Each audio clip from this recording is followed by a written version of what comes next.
Aqui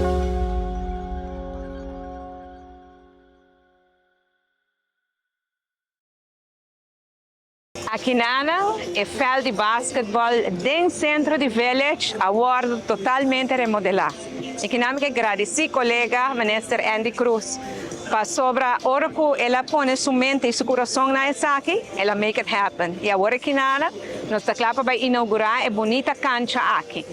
Claro, a cancha está trazendo oportunidade para todos os jovens da região aqui na vecindário aqui na que querem fazer deporte de basquetebol de maneira hobby mais gostoso e competitivo também. Então, eu também que o colega ministro Andy agrava o que está sua palavra, que sempre é importante. Desire, discipline, dedication e determination. E 4 deinas que cada vez para pedir.